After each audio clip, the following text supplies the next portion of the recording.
I'm Kris. I went to Minnesota Adult and Teen Challenge 9 years ago for addiction to drugs and alcohol. Found faith in Jesus and freedom from my addiction.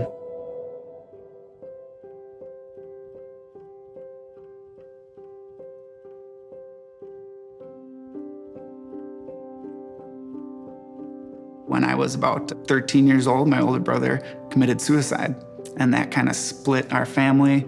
Everybody went their own ways trying to find comfort, and my comfort that I found was in drug use.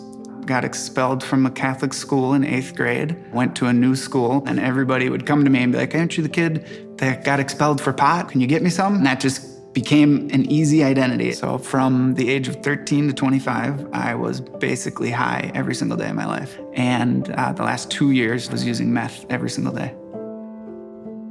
I tried to get better. I wanted to get better again and again. I went to treatment multiple times, went right back to who I was, and in and out of jail, I would experience these small windows of sobriety, and I would feel like, yeah, I can do this. But then as soon as I get out, I would start using again. I would be clean, but I would still be struggling and still never dealt with that trauma.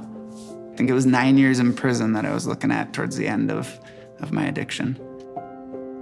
Going to jail that last time, I was 130 pounds. Couldn't get out of bed for the first 2 weeks I was there. And the guy next to me, he was filling out an application for Teen Challenge. And he's like, "It's the real deal. And like, if you want to get better, just go to Teen Challenge." I didn't know that it was a 13-month program. I didn't know anything about it, but I filled out the application. And then somebody was getting out of jail. They're like, "Hey, I heard you can get me meth. I'll bail you out." And that just completely confirmed, like, that's the only reason anyone wants me out of jail. They want me out so that I can get them drugs. Went straight back to using, but at that point, Teen Challenge already had my application. So they called, they're like, "We got a bed for you, we're saving a bed." I'm like, "Well, I can't come this time. Like, I'm in the hospital, my nose is broken. I'm not coming to treatment with a broken nose." And they're like, "Okay, well, we're gonna be waiting at the hospital." So they drove 2.5 hours from Minneapolis, and I got out of the hospital, and there they were in the parking lot waiting. In the first 3 weeks, not participating in programming, still snorting lines in the bathroom. Someone traded me some painkillers for an egg roll. And then a month in, one of the counselors is like, "Hey, I think you should be baptized in the Holy Spirit." He laid his hands on my shoulders, he prayed, and I just felt something being lifted off of me. From that moment on, I feel like God took my addiction, placed it outside of me, and then put his Spirit in me. Since coming to faith, I view myself as a son of the King, a person who has purpose in life, who my value is not what I have, but who I am and whose I am. God brought me a beautiful wife. We got married. We now have 5 kids of our own. And then we have an opportunity to help another little 4-year-old girl. So we've got 6 kids in our house. When I first went into treatment, there was this guy who became my best friend.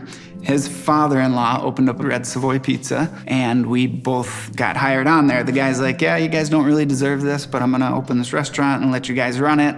Fast forward 5 years, we were able to purchase that restaurant in 2019. We have 3 Red Savoy Pizza restaurants that are open and operational. We have people out of addiction who are running the restaurants, and we've got the rights purchased for 5 more cities. I think addicts are extremely powerful people when they can accept the calling God has on their life. And I think it takes a place like Teen Challenge to be able to have people realize that in themselves.